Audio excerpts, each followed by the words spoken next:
can't you do the pre-master? No, we're talking about hours of work. Okay, order a pizza for Nira. What's with the pizza? Nira wants pizza. Nira doesn't want pizza. She does. Do you want pizza? Sure. Your father and I met in the choir in Queens College. He was a bass and I was an alto. And he was looking over at me.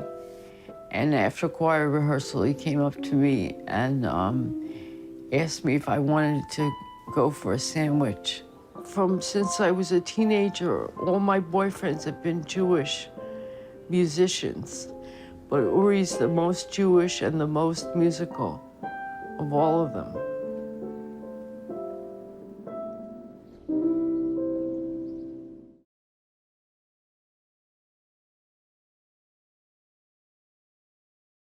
Hi, welcome to the Scottish Mental Health Arts Festival, which is led by the Mental Health Foundation. I'm Rob Dickey, I'm the Arts and Festival Officer at the Mental Health Foundation.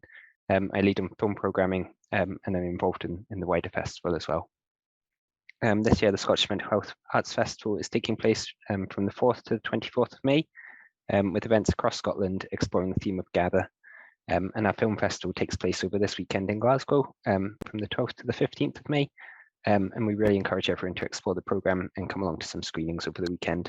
And you can find all the links to the programmes and book tickets at mhfestival.com.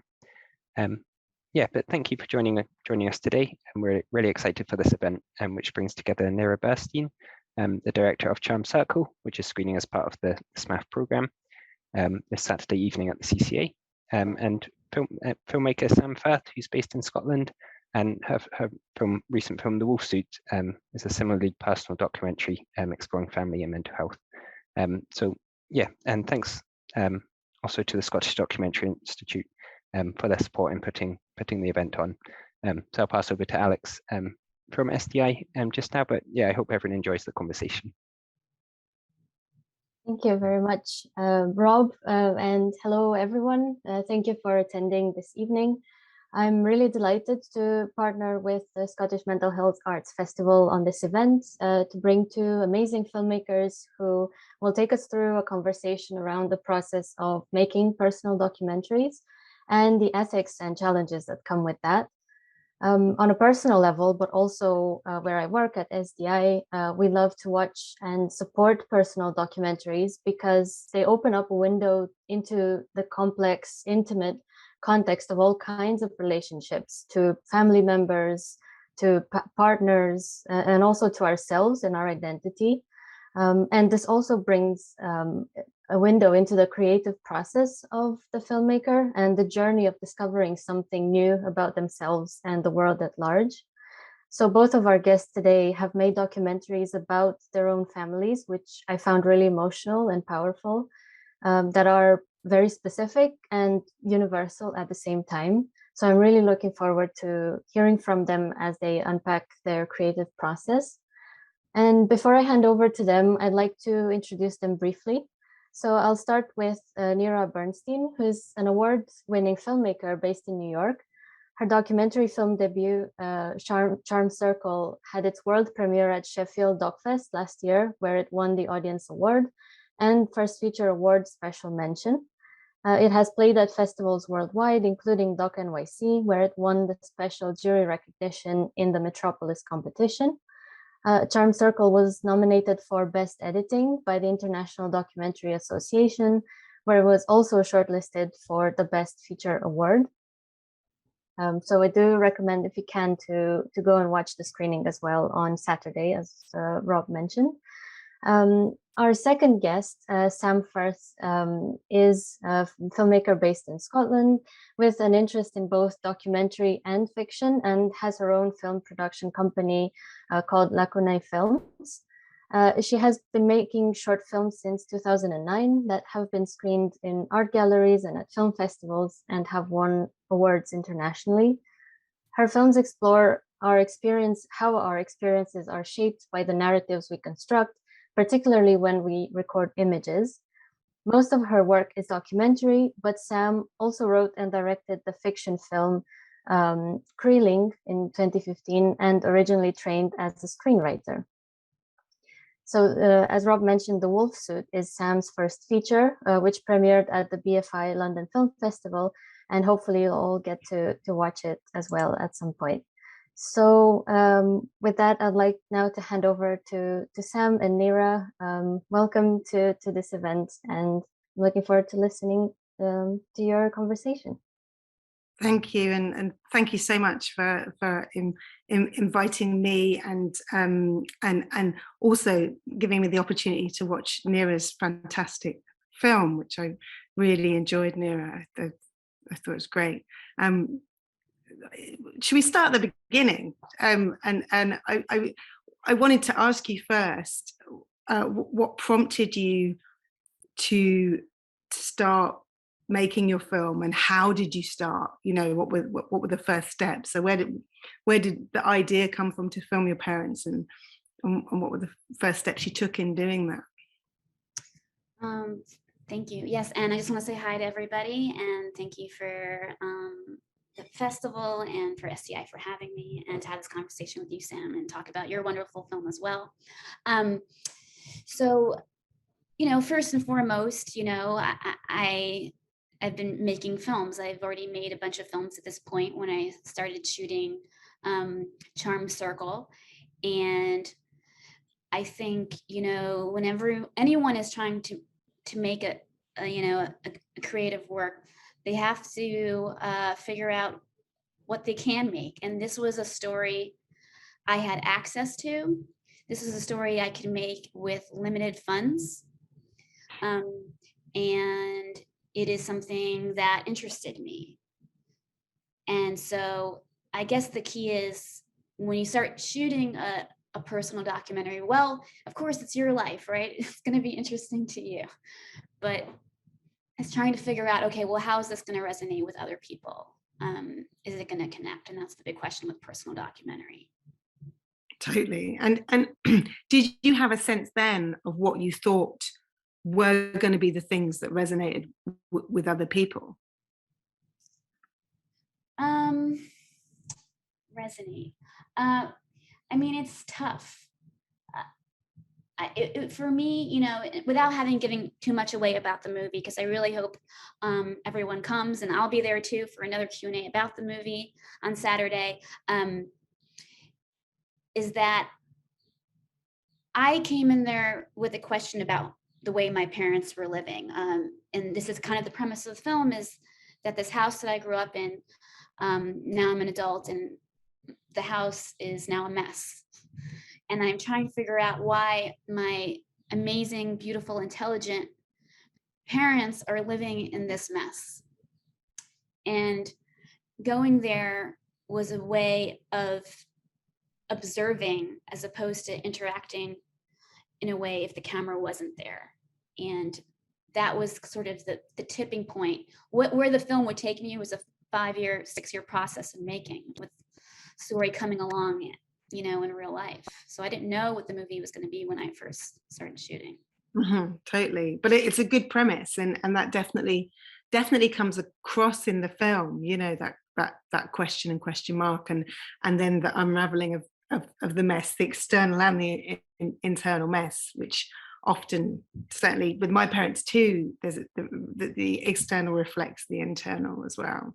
Right. And how did you broach it with your parents? What, you know, how did you go about starting to film them? Did you do it, you know, incrementally, or did you just come in with a camera, and how did you ask them? I had recently just purchased a camera, and I asked them if I could come over and film them for a purpose of a documentary. And they said yes. They were just okay. And in the beginning, I would go over there every few months, and then it became more and more involved as I saw story things happening. But I'd say that it was, you know, relatively very open, the environment, in terms of, you know, welcoming me to do this and supporting me in doing this. Mm-hmm, mm-hmm. And did you or they have any qualms in kind of opening up the mess of their house to the public, as it were? You know, I think, sure, yes. I think that's a normal thing. But when I am there, and it was for the most part just me filming, we weren't really thinking about an audience. We were just thinking about being in that moment and present with each other. And I was never going to put out a film that my family wasn't comfortable with. So I, you know, with that, I, you know, there was a trust in terms of, you know what, let's put everything on the table. You know, because if we don't film it or if we don't talk about this, you know, we could be missing something, and worry about what's in the movie and what's not in the movie later. Okay. Yeah. Interesting. And was there a point where you, I mean, I guess when was the point when you started thinking about the audience seeing it, and how did that feel? I mean, it's scary, right? It's a scary feeling to open up your personal life to the public. And I think, you know, it's scary, at least for me, everybody's different, right? But it's scary because you're concerned about being judged. You're concerned about people misunderstanding. Well, it carries a responsibility, doesn't it? You know, that's the thing, in particular as a filmmaker. It's scary for yourself to expose yourself, but also you have a responsibility for the rest of your whole family, you know. I feel very protective, you know. It's not just about me, and more like, what did I get them into, you know? Yeah, totally. And I mean, were they publicly, well, you know, your mum has got diagnosed mental health issues, but were they publicly open about that before the film? Were they open in their local community and with their friends and social circles, or was there a kind of sense of outing, you know? Not necessarily, you know. I mean, but in it's changed since then in terms of like having more people around. But growing up, we were fairly isolated in the first place, and not because we were hiding things, just because that's just was the nature of our existence. In terms of the family, within the family unit, knowing what was going on, it was very open. That's interesting. Yeah, I mean, it sounds slightly different from the process of the Wolf Suit, in that my parents had really mixed feelings from the beginning, and kind of it started off by saying, well, it kind of there's an added layer for me in that my dad's also a psychotherapist, so has clients, you know, so it would kind of start off by being, well, it'd be okay to record audio, you know, and then maybe it's okay to have some of us, and then it's like, you know, what, you know, it felt like a constant negotiation, which made me constantly aware of that the kind of boundaries and the what's okay and what's not, you know, and the ethics of it. I mean, I don't know if you can talk a bit about how you felt about that, like those ethics and your ethical responsibility in terms of portraying your parents. Well, I think the primary thing that I was trying was that I wanted everyone in my family to feel like they were represented in a way that they felt was true to themselves, not me. And that took a lot of work on my part in terms of editing and like making sure it was balanced in a way that they do feel heard. And did they watch edits? Did they watch subsequent edits of the film, or did you just show them a kind of final edit and then discuss that? I mean, was there negotiation within that? They saw an edit fairly late. It wasn't, I would say it was kind of like a rough to fine cut, you know. It wasn't, you know, a rough cut, because I also just didn't want to burden my family with films. That's not something they do. It's not something they watch, and you only have that experience of watching a movie once. So when you watch something the first time, in terms of like it surprising you, or so I waited a while. Obviously it was, kept private. But everyone really, was into it. They were into it, and they didn't tell me I had to take anything out or change anything. That's It great. did change, but Yeah. because I was working on it still, but not in terms of, like, you can't include that. Okay, that's great. I mean, they are. I mean, that's, in a way, that's what's incredible about your film is the openness of your parents and your whole family, your sisters as well, and you kind of step into that world with you, and that it's really insightful. But it's also a world that's complicated, and I wonder at what point, I mean, did you kind of feel like you were making a film about mental health, and did that feel like that had a kind of another layer of kind of a weight of responsibility with it? I mean, I feel primarily I'm making a film about people. Yeah. And this is something that comes up in the film in terms of people that are struggling with mental health, which I think, everyone to some degree. Absolutely. By this. And I really tried to avoid, and also make a point in the film about avoiding these labels, and avoiding it looking like anyone's a victim of things. Yeah. Because I felt that's, in terms of just even as a filmmaker, I don't know if that's great storytelling, I want everyone to be their hero of their own movie, and in a truthful sense, because that's how we survive, right? We make it through. If you're here, you lived another day and you made it. Yeah, totally. And I do think it's important, and I think that's contained in the film, that this kind of, there's an artificial divide between people with diagnosed mental health problems and those with undiagnosed mental health problems, which is and that just because someone's been diagnosed doesn't mean their mental health problems are actually any greater than someone who has undiagnosed mental health problems. And as you say, it's kind of a spectrum and a continuum that we're all on in different points in our life, and it's just about dealing with struggle, and that's there,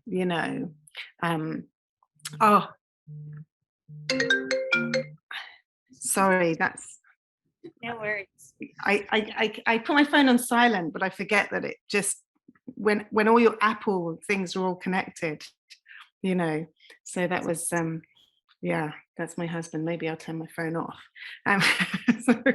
But yeah, what was I saying? I was saying this artificial divide between those with problems and with or diagnosed mental health problems and those with the undiagnosed. So it's kind of really interesting. But I mean, the reason I ask this question is because I do feel like your film is about mental health, but not in this, here's this category and that category, and in the way a lot of films about mental health explore it, by saying, we're going to look at schizophrenia, or do you know what I mean? And those categories are sometimes quite arbitrary in themselves, actually. I mean, I think diagnosis is useful sometimes, and sometimes not. So it's kind of this interesting thing where it's about our mental health, but it's not about treatment or labels, as you say, and I really like that. And the other thing I really like about your film is that it's about kind of how mental health, how relationships work, and that your mental health is not like an individual thing, actually, that a family has its own health, and it's interactive between people, which I think Lang talked about a lot, that RD, I don't know if you've read any RD Lang, that quite often you can't just take one person from a family and isolate them without looking at the dynamics of the whole family. So that's really interesting, and I mean, I don't know if you want to say anything about that. Yeah, I mean, I completely agree. And it's not that like, oh, I'm trying to, you know, avoid diagnoses or anything. Like, I think everything is there on the table. But the idea, though, is, at least in what my experience, even growing up, is that no, let's talk about all these things. So it's no longer stigmatizing, because it's, these stigmas really don't have to exist. There's so much to enjoy. And that's what, you know, a big part of the movie is the joy and the spirit and the humor, despite struggling with mental health. And something that's been brought up, I forget who said it, about, you know, my film is that there's a functionality in the dysfunction, you know, there's somehow, and I, you know, and that is so like critical to survival. And I think, you know, part of why, you know, Charm Circle and also my family dynamic can work is because we are open about this stuff and talk about all the things. And so there's no longer this black and white picture. I feel like when I talk with friends or associates that are like, you know, haven't maybe had the lifelong mental health struggles that my family has had, or awareness, and they're struggling with something and they think, oh, I'll get diagnosed and there'll be this magic pill that will solve all my problems. And, you know, and it's just, that's just not realistic. So there's just this weird, like, there's this category of people that avoid talking about these things. There's people that finally get on there and they think, oh, this will just fix it. Yeah. And no, it's just, everything is just a whole lot more gray than that. Totally. And that's, I think that's where documentary filmmaking is really important, and actually is really needed right now, that increasingly people are looking for black and white, and also to pin identity down with kind of one word or one box, and to say this is where I sit, and you know, it's this and it's not that, and it's grey and it's complex, and your film really contains that, which is great, you know. I also think the thing that's important with your film is this kind of sense of dignity as well, that even though you're kind of opening the doors on dysfunction, you know, and the messiness is a symptom of a kind of deep dysfunction, and you're really exposing that, it still feels like you present your parents with dignity. And I wondered whether that was a conscious decision in terms of like where you shot them, and particularly like the interviews, like whether you had decided to show some things and others, and also in the edit as well. I know you talked about your parents being quite happy with the edit, but I felt like the edit was actually quite careful in terms of what you choose to present. So, you know, it'd be lovely to hear about that a bit.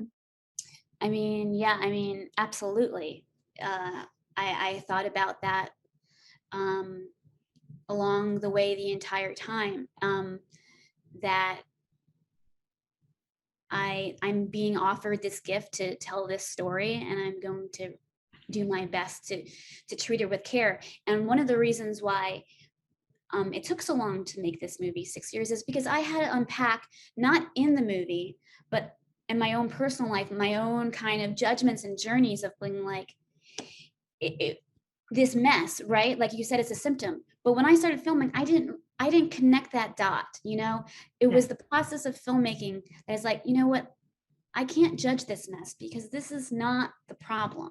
This is not what's really going on here. And the journey of the film that you see now is that process of me like letting go of my own things.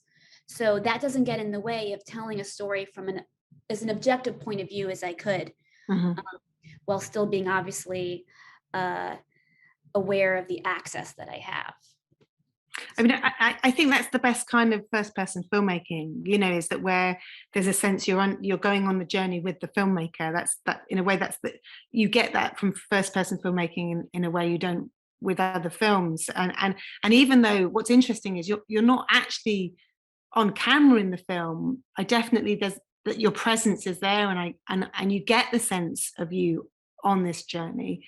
I wonder whether there were points where it was very painful for you to continue filming, or to you know, especially, I'm really interested in at what point you kind of realize that your question of why is this place such a mess went to the heart of your kind of parents, mental health and dysfunction and relationship, and so yeah, I know that's probing into your pain. Yeah, It's really yeah, sure. I mean, this was not it's not easy to make a movie, and it's not easy to make a movie that is so raw and personal. And with that, when it was becoming too much, or even if I was having a conflict with someone in my family, which comes up a few times, I wasn't editing the movie at that time. It was way too intense, and it's just, you take a step back, and you've got to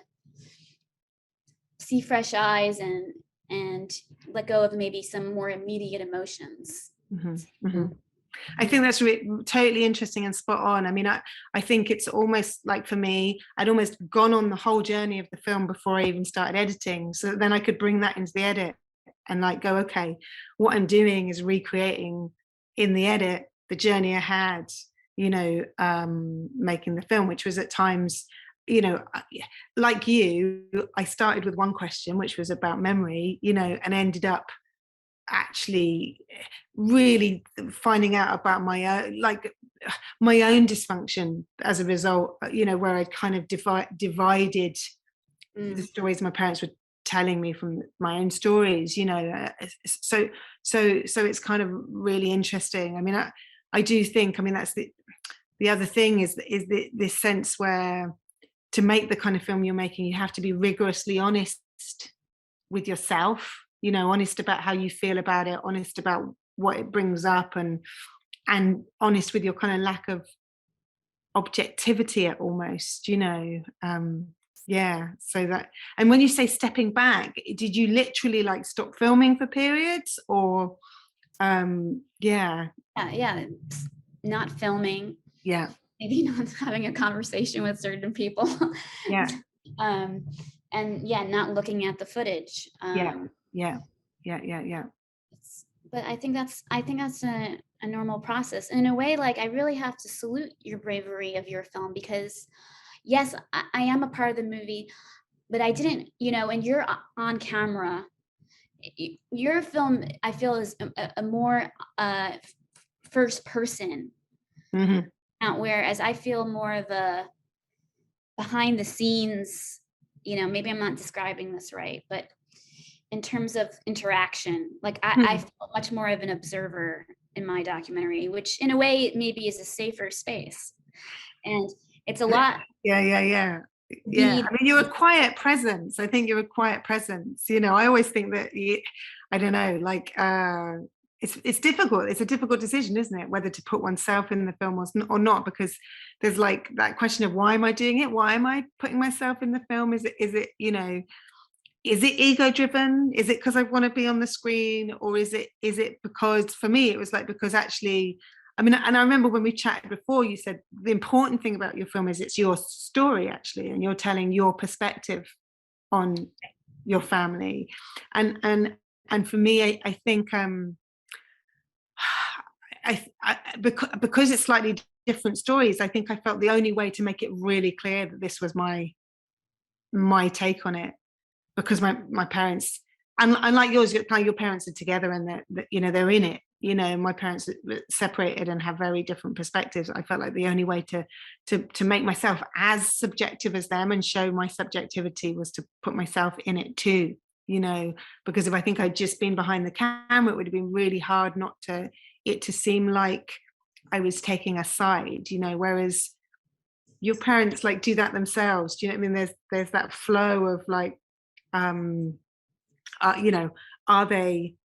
are they working together, or are they working against each other? And sometimes they're working together, sometimes against each other. Sometimes it seems like they absolutely need each other. Sometimes it seems like they're destroying each other, but you're not making a judgment on that, whereas my parents just want to tell me how awful each other are. So, that's a simplification. So, yeah. In terms of, figuring out that process, I knew for the most part that logistical reasons I would be behind the camera most of the time. Yeah. And because I was behind the camera and wasn't really having other crew, I was like, I'm not going to be a primary storyline.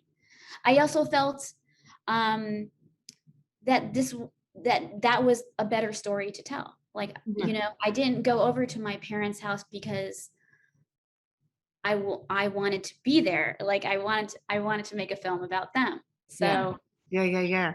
But what it does is it makes the film completely your point of view, because the difficulty is the moment as a filmmaker you step into the film, you have to hand the camera to someone else, and that's really you have to absolutely trust the person you're handing the camera over to. That's really difficult, you know. I mean, totally different process. Yeah, totally. And most filmmakers are really controlling, you know. That's the nature of being a film director. You want to be in control. So I mean, certainly I had to find people I totally trusted. But I think the similarity in the process is in watching the rushes and kind of continually questioning your own take on like the decisions you're making. I mean, if you're in it, then maybe it's harder to include things or cut things, you know. Did you work with an editor on your film? Yeah. I had one other editor, Michael Levine, and I completely trusted him with all the footage. Yeah. And I felt that immediately upon meeting him. And you know, it was an interesting process. Like he edited for a couple years, and then I took over and I edited for about 2 years before actually handing it to him, editing for 2 years. And so I sort of assembled the film, but we never touched each other's scenes. Okay. And so I learned a lot in that process, and also that just gave me a more objective point of view in terms of what is interesting for an outsider. Yeah, you know.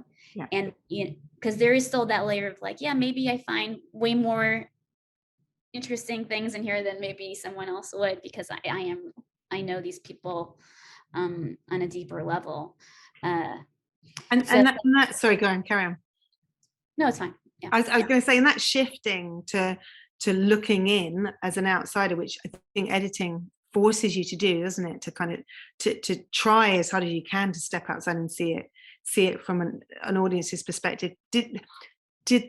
Was that painful as well? You know, I mean, it certainly was for me, and it certainly made me realize, I guess, my part in my family dynamic very much, you know. But I'm wondering whether you'd already got to that point, or whether it was partly through the edit that you start realizing,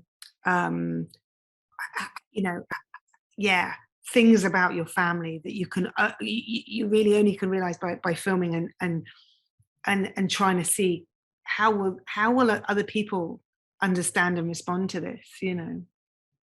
I think it's an ongoing process, and it doesn't necessarily have a beginning or end. And I think it's really interesting for, you know, filmmakers that maybe are like a generation or two younger than me, and there's so much more access to cameras, right? Everyone has it on their phone. Yeah. And my film does utilize quite a bit of home videos, which, you know, unbeknownst to my dad, who filmed most of them, would end up in this documentary, but are a pivotal part of the film. Yeah. But when I started filming, I did not know I was going to use that footage. Yeah. I had not seen it, you know. I knew it existed, but it's like I didn't think about it. And when I watched it and referenced it, possibly including the documentary, I thought, wow, I can tell a whole new layer of story, because originally I thought it was just going to be about my parents now and their struggle right now. And then I realized, no, actually I can talk about specifically mental health struggles and stuff with my sister and her developmental issues that I would not have been able to tell just with present day footage. Yeah. And that really opened my eyes. Yeah. Oh no, the archive footage in your film gives it a whole nother layer, and also I guess, like, I mean, I was talking about you as you know, being from your point of view, but it's quite nice to have those moments where, you know, your dad's filming, you know, and so we're getting his point of view and how he's seeing his family, and also what his motivations are for filming. And it's really interesting, as well as getting a sense of time and how changes have happened to your family over time, and how they've ended up where they are, at the point of the film. So that archive footage was pretty critical. I mean, I was desperate to find, yeah, absolutely. I was desperate to find archive footage for my film, and actually I was told that my parents had done they'd done some family therapy where it had been filmed, and that had been quite instrumental for my dad to kind of see his relationship, that they were using video as a therapeutic tool. And this would have been in the late 70s and early 80s, where they got them to do exercises and then showed them the footage. And I did do some digging around, and I couldn't find this archive footage, and I don't know what would have been on there, and it's probably been destroyed there. But I'm always jealous when people have that kind of family footage. It's priceless for getting a sense, and presumably you've got a new perspective on your family through watching that footage. Sure, yeah, and myself as well, because that was footage of me as a child too, and I didn't know. I forgot who I was then. Yeah, and the evolution of the family. I'm aware, I don't know if people are seeing the chat, but I'm aware that people are really welcome to join in and ask questions, of either me or Nira about the filmmaking process, about the subject of our films, or anything that interests you in terms of these discussions.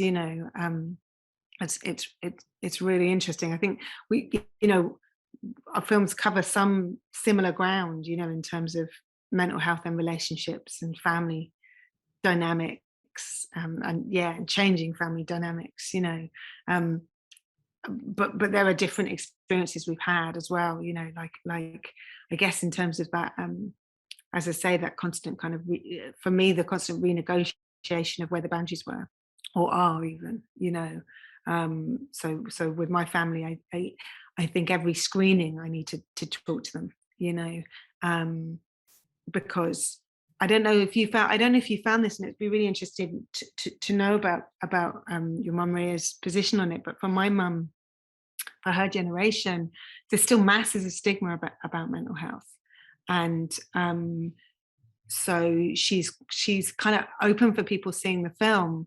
And actually, for me, my film's actually more about my dad's kind of not the relationship between them, and the kind of psychologically abusive relationship that kind of developed between them, which was a kind of dynamic they both played a part in, but more, I'm kind of more interested in my dad's behavior than my mum's mental health problems, but for my mum, that's the key difficulty of that being exposed. And like she's happy for it to be in a cinema, but she doesn't want it to be shown to anyone who lives near her, because people she says she can sense when someone finds out that she has had previous mental health problems in the change in how they are towards her. I don't know if you had any of that with your mum at all. No, not that I'm aware of. And I imagine that's like very difficult for you, because it's sort of like a push-pull situation in terms of like, am I getting this movie out there? Am I not getting this movie out there? And but it's things like that, which is like why movies like this are important, is because it's not that she has trouble, your mom, acknowledging herself. It's what she thinks other people might think. Totally. It's and the only way we kind of get over that stigma is if for more people to be open about it, because actually you scratch the surface, and as you say, I think everybody will experience some mental health problems at some point in their life, and it is part of life. It's part of struggle, and there are physical struggles and there are mental struggles, and the more people are really open, and I think that is happening now. But I think it's very interesting, because for my mum's generation, when it was really seen as something you definitely didn't expose, you know. So yeah, she's kind of, you know, I think my mum thinks it's a good thing that it's out there, you know, especially because her story is about having mental health problems and being gaslit, you know, and the I guess the interplay between those two things, you know, which, yeah, I mean, and I guess that leads me to, I guess, ask a question about what you see as that interplay between your mum and dad, because, you know, maybe there's a bit of that in there with your parents as well. Yeah, I mean, it was a tricky balance because I didn't want it to look any in terms of like, oh, my mom is, you know, extremely mentally, you know, at an issue, or my dad is like, you know, too aggressive in the way he speaks or something like that. I wanted to find a good balance to see everyone's perspective and no one to be like solely to blame for any one thing. Mm-hmm. And you know, it's just only because I feel like I empathize with both of them, and it's, but also wanting to be honest. It's just it's a very, very tricky balance. Yeah. That line where everyone feels heard, and something like, you know, that I think is really important is, and that some of in terms of like the negativity in terms of response to my film has been around how you know, this movie is exploitative, you know, movies like this shouldn't be out because, you know, they clearly are struggling with their mental health, and it's, you know, they're vulnerable. And you know, my feeling is, well, then, so we just can't have movies about people that are struggling with their mental health? Yeah. What we need is to be able to trust our audience to take this information with supportive hands, because it's unfair to say there only can be movies about, or documentaries about, people that are perfectly Yeah, I mean, it's what is it saying if you say that someone who's had or has mental health problems can't consent? You know, it's like you're just removing their agency again. It's a really, you know, I had exactly the same, you know, my film's not been out there for very, you know, for quite as long as yours, and not had that many screenings yet, but I work in a university, and you know, there was a kind of like a real nervousness, you know, because of the ethics panel,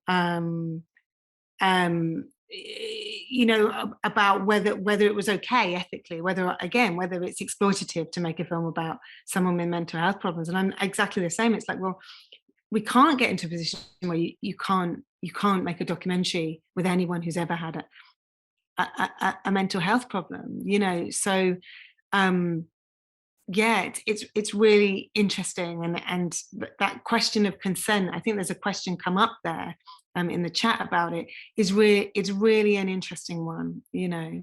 I'm going to go to the chat because I'll ask this question first, and then I'll come back to the question about the DAP. But I think it's Parissa, I don't know if I'm saying your name right, has asked whether we got our parents to sign clearance forms from the start, or were they too sensitive and it took their time to build their confidence before they signed them, or was there a get out clause in the clearance form? So you know, about release forms, I don't know what you did, Nira, about signing release forms. Yes, my parents did sign releases, and it was, you know, it was a very basic release, so it wasn't had very much complicated language, but it was more of a, you know, an understood agreement that the movie wasn't going to come out without everyone giving their okay. So that was the agreement that we had. Yeah. I mean, for me, I didn't actually, I started filming before. I mean, my filming process was, as I say, I started recording audio first and then doing bits of interview, and, you know, and like Nira, it was over a long period of time. I got them to do release forms once we had there's a part of my film which uses reconstruction, and we reconstruct the past with my parents there. And at that point, as soon as I was bringing in crew and other people were filming, at that point I got them to sign quite simple release forms, but actually, if I'm honest, like, those release forms probably weren't as constrictive as the ones you've just talked about with yours. So once I got into the edit, as we were kind of nearing completion, we went back and at that point I had some additional funds, and I got a solicitor and wrote more extensive release forms which have a clause in them where, for example, my parents need to be reconsulted before a broadcast, so that, I mean, they've both seen the film and they both had comments and slight changes they wanted to make. One of my parents, more than the other, was more involved and actually I think it made for a better film. But I still, because of how intimate the film is, I think for a broadcast it would bring it to another level. If it's in terms of how many people see it. So it's like a constant re-getting of consent. I don't think it's that you get. If you're filming as a documentary filmer, I don't think it's that you get someone to consent and then you've got free reign, as it were. It's continually questioning, and I didn't get my parents to sign release forms, but I got them. I simply asked them at each point, is this okay? Can I record audio?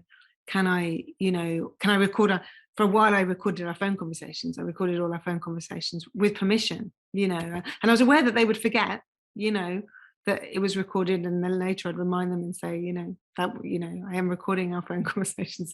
And then obviously when it was on camera, there was definitely written releases, but I don't think it's like the release form is just a bit of paper. The important thing is that kind of informed consent that's continual throughout the process. That you're having conversations about what the film is and what it means and why everyone's doing it. And certainly for my dad, who actually probably stood and stands to lose more from the film because it's about him acknowledging his abusive behavior. He actually was really involved in discussing the film and what the film was, and I would say felt like a collaborator, on the film, which was important.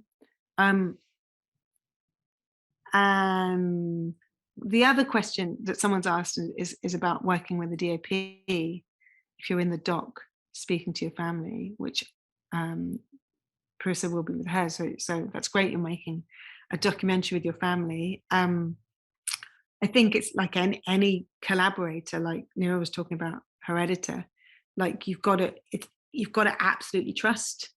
You're trusting them with your family story. You've got to trust them. And so I found a DOP who just who understood the nuance of the story and the nuance of the relationships, had mental, had their own experience and understanding of mental health issues, not necessarily their own, but and we had a lot of conversations about it, and they got to know my parents, and equally the actors playing my parents in the reconstruction spent lots of time with my parents. So it's all about kind of feeling safe and like almost like a family on set. Yeah. I did work there are a few scenes where I had another camera person, and I would just say if you're experimenting and trying different things with your film, that maybe you try a little bit of both, and see how that changes the dynamic in terms of what you're trying to capture, because it could change the dynamic, and both ways could work. You can get different things. And potentially maybe in terms of it's you as a director and the DP, that's the entirety of the crew. Maybe the first time they meet the DP is not filming. Have that person, because as filmmakers, yeah, like, it's crew, it's, you just have that intermediate rapport, but someone coming in with a camera and them not knowing who that person is and they're just filming them. Behind the camera, yeah, totally. And did you use someone to do, sorry, Nira, did you use someone to do sound with you, or did you record sound as well? I recorded sound. Right. So a lot of the time it's just you behind the camera. Yeah. I mean, and for me, it started with just me, and then as the film, as it became clearer what the film was, and I wanted to try different things out, that's when I brought different crew in, and so I think there was totally bang on that you can experiment and you don't have to do one thing. And there's getting used to the camera, and then getting used to someone else in the room with the camera, and and I think building that relationship is really key. Otherwise people just freeze, and then the moment they seem like they're uncomfortable, it's going to be uncomfortable to watch, Yeah is the key thing. Do put any more questions into the chat. It's great to get questions and questions about bits of the process or the films that you're interested in.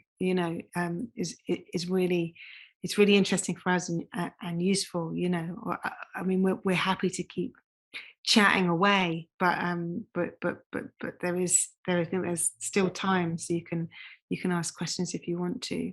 I'm trying to think if I've got any more pressing questions for you, Nira. I guess maybe without giving anything in the film away, like, has your relationship to the film changed over, like, and presumably you finished it maybe 18 months ago, or for Sheffield in June.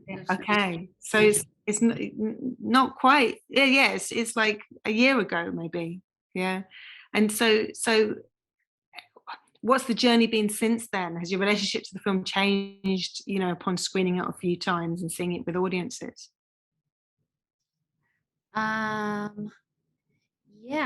I mean, it was wild going to Sheffield. We're talking about, like, the world just started opening it up. And I was seeing my documentary on a big screen finished for the first time in a foreign country.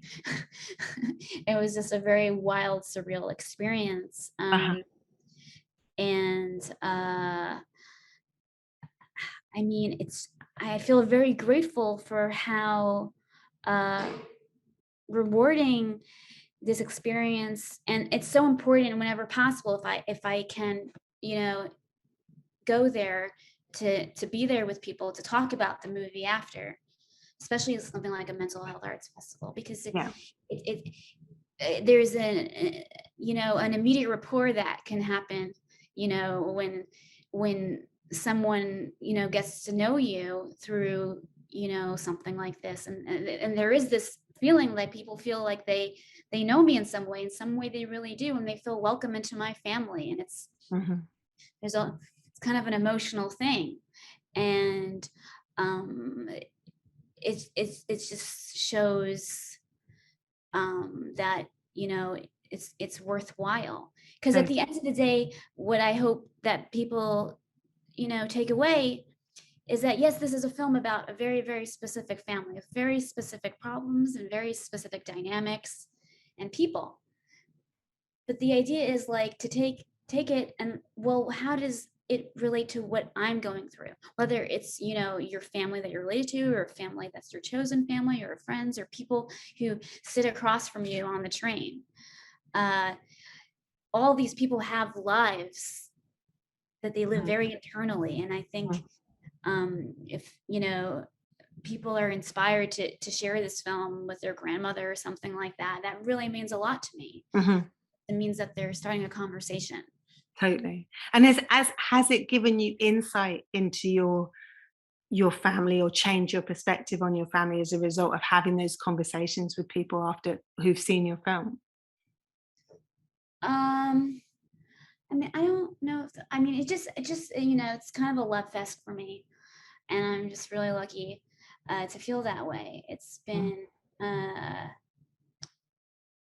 very nice, and just, you know, and my empathy just grew so much making this film about my parents, because I think maybe specifically, I don't know if you agree, but for me, before making this movie, I forgot that my parents were people, that maybe that they went through things, you know, that I took for granted when I was a child, that I'd be like, you know what, if I went through that, maybe I'd be struggling with some things too. Maybe this would have an effect. And I just really found it so beautiful, like how strong their spirits were still after all of that, you know, and I just, a newfound respect. Yeah. There's a question, it's a really good question, and I'm going to ask you first and then I'll answer it myself. But do you feel your film explores trauma? What is trauma, right? Yeah. I get, yeah, I mean, I would understand trauma as being someone being damaged in some way by experience, you know. So I mean, I would say there are ways in which your film explores trauma, you Absolutely. know. Yeah. Absolutely. And yours as well. Oh yeah, mine without a doubt, you know. Because there's Oscar says that they're currently making a documentary on trauma, so it'd be good to get advice about this subject matter. I don't know if Oscar, you can expand on that, but like, what are your thoughts, Nira, about making work that explores trauma, or the trauma that is explored in your film, to say, without maybe giving too much away? Well, I mean, every filmmaker is going to have their own, you know, perspective in terms of the way they look at it.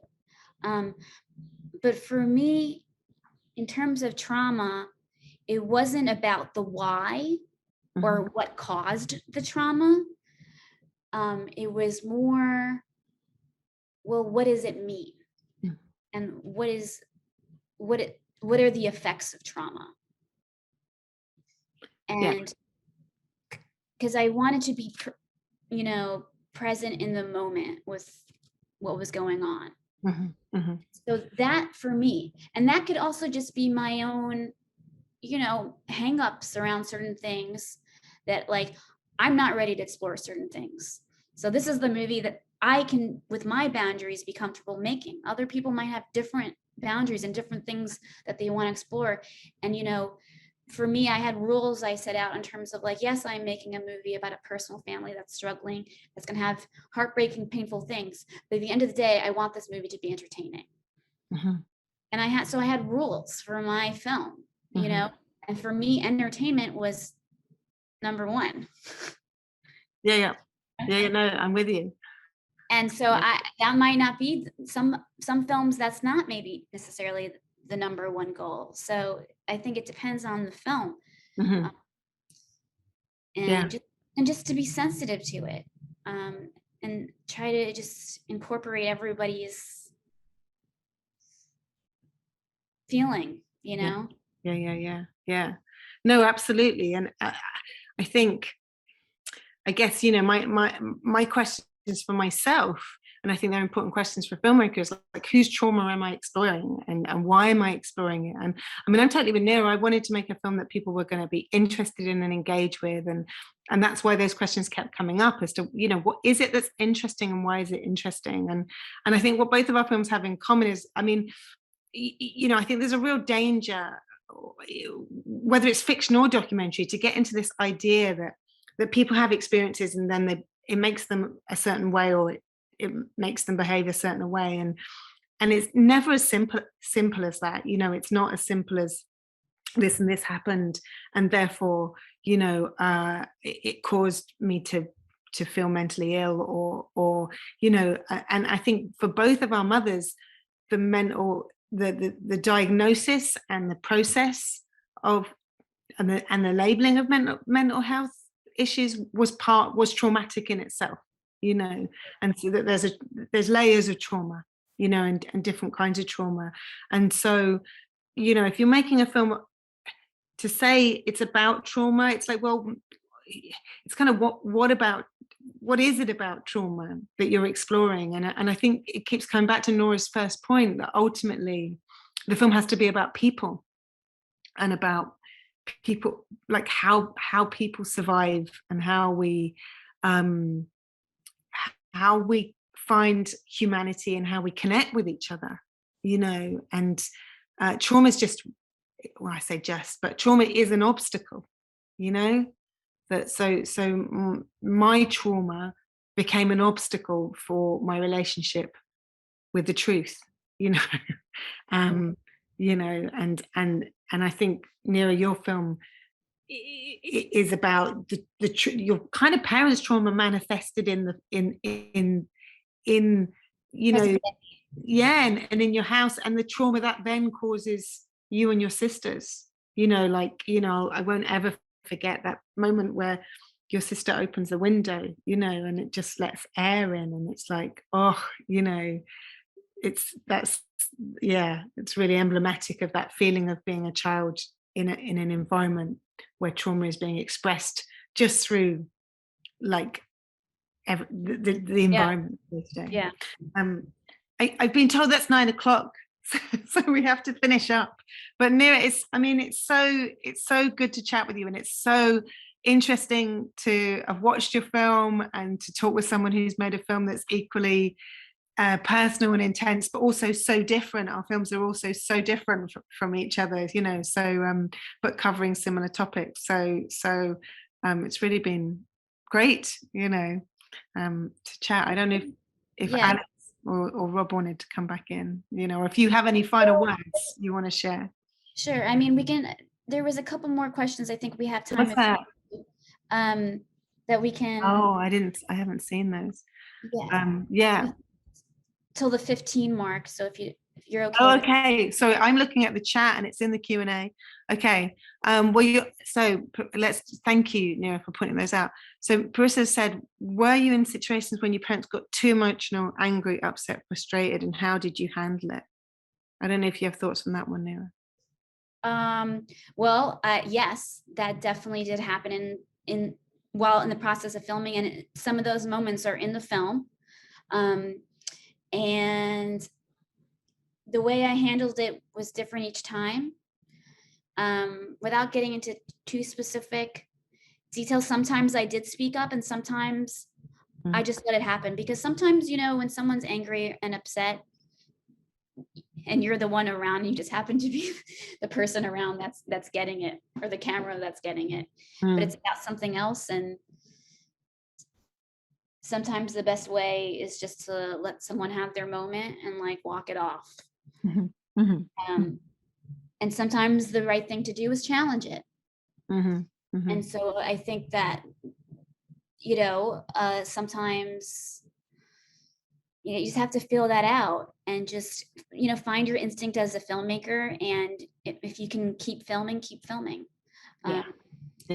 Conflict and tension are not bad for movies. No, it's where story lies, isn't it? You know, I mean, I'm with you. I mean, and then you can be careful in the edit as to what you choose to put in from those moments. You know, are they moments where actually, you know, that someone's not doing themselves justice, you know, or that could be misconstrued, you know, or, you know, it's about kind of finding the truth, and sometimes when someone's is emotional, angry, or frustrated, the truth is revealed, and sometimes it's not. Sometimes it's clouded, you know. I mean, I think there was a point about letting people have their moment is really important. You know, I had moments where, you know, there were some moments where, where my mum got quite upset, you know, and so we said, okay, let's break off, and you can have your moment, and that's what she wanted. She said, I want to say my piece to camera, and she did. And actually we did we use some of that? Yeah, we used a tiny bit of it, but at a pivotal moment in the film, you know, so that there's a moment of her just really challenging what my dad was saying, so that even though she didn't do that to his face, that's there in the film, you know, and so it's, yeah, all the time you're working out what's okay, you know, is everyone okay, you know, as long as no one's feeling uncomfortable, and as long as the camera's not, as long as it's not the camera that's upsetting people, you know, I think it's okay. And then what's okay in the edit to put in the film, you know, and those are two different things, you know. Yeah. Yeah. Oscar's written about his documentary, which is about foster carers and social workers and youth workers having, and youth workers have, so it's about the challenges that foster carers, social workers and youth workers have to endure when managing with traumatized children. Oh, is this So, he mentioned, is this the person that mentioned before about trauma? Yeah. I mean, again, I go to that question. It's like, whose trauma are you exploring? You know, are you exploring the children's trauma, the youth workers' trauma, or your trauma as a filmmaker? Or actually, you know, I think there's a sense where there's a kind of societal trauma, actually, you know, that we don't necessarily deal with, and I think it's the way young people are treated in care is kind of traumatic for all of us, actually, you know. So yeah, without knowing more, it's hard to give advice, Oscar, but it sounds an important topic, you know. But you just got to be respectful for what people do and don't want to share, you know. I think if what you don't want is necessarily to re-traumatize, you know. So it's about letting the people, your subjects, lead the pace and lead the, you know, what they expose and what they don't expose, you know, is what I would say. Yeah, great. I always say, you see the light in the dark, you know? So we find that little nugget there that you know, breathes the air into the space. So it feels there's something to, it's not just trauma. It's like we're experiencing this because there's something to learn or to feel hope about, or to make better. Paris has asked about sharing tips on capturing the change or the journey of our own judgments about our parents during the film. I don't know what your thoughts are on that, Nira. Well, I mean, specifically with my film, I think we touched on that. I did not capture that stuff. I did not film myself. There was a couple moments, maybe where I experimented with being on camera. I think it's there though somehow in the edit. Do you not think that? Yeah. I guess so. But it's subtle, you know. It's very subtle in terms of not me doing a voiceover, or it just, you know, early on in making this movie, a lot of people told me I needed to make a voiceover for the film, and that this movie is not going to make any sense. No one's going to know why you're making this movie if you don't have a voiceover. And I did record some voiceover, and I was like, I really don't want this in here. I'm doing this because people are telling me to, but but my hope is that I can peel it all away. So it was really great in terms of like the edit process, to have that in terms of creating structure. But my challenge that I set up for myself was, well, how can I do that with just what's on camera? And like, how can I get these the subtext in there without having to be explicit? And your film kind of, I guess I would describe your film as kind of painting a portrait of a kind of the current situation, as you know, with the past exposed through the archive, you know. And it's not about you as a filmmaker necessarily and your perspective on it. It's about us as an audience kind of finding our way through it as you do, you know. So whereas my film's very different. My film's much more explicit. That my film's actually about how you can change, your understanding of a story can change, you know. Right. And it's and I think because of that, you know, I was the opposite. I tried to edit. Originally, I thought I was going to do it without voiceover, and I tried to edit without voiceover, and I got really stuck. And I was like, and then I realized actually there was kind of nothing wrong with having voiceover, you know, and that it would enable me to talk about constructing stories, you know, and you know, there's a lot that's unsaid in my film, but I think there's because in a way it's quite complicated to talk about your own constructed story, that I did use voiceover. I decided to use it, you know, as minimally as I could, but actually it's not the voiceover that it's not the voiceover that shows my changing, like the journey of my judgments. You see it. Do you know what I mean? You see from my film, I think you see me crack open. Like what the voiceover does is I say in the voiceover, I'm setting out to do this rather grandiose thing of exploring memory or whatever, and I have this idea of uncovering the truth. And then through the making of the film, you realize actually, you know, I'm kind of kidding myself, you know, and that the film is really about confronting my own trauma and my own pain, you know, and that isn't told through voiceover. That's the voice. Right. I mean, your film is like, you know, very meta in terms of it's a film about making a film. Yeah. And so your film is very aware of the camera and the reconstruction and having conversations about that. Yeah. You know, it's two, as I say, two very different types of filmmaking, but with similar subject matter and in some ways similar, I mean, you know, similar dynamics in some way. Sure. You know, sure. Yeah. But I think, and in some ways, both of us, I guess, when you were saying you didn't really have a sense of the relationship to your parents' environment and it that being symptomatic of their problems, I think I was also in total denial about what the past was and what really my parents were telling me. You know, I mean, like in a way, your parents' house was telling you something that you were just, you know, like, what is it they're telling me? And my parents were both very explicitly telling me this is what happened, and I just couldn't see it or hear it. And it's only through making a film that I understood it, and that's what the film's about. So it's kind of about the creative act, you know what I mean?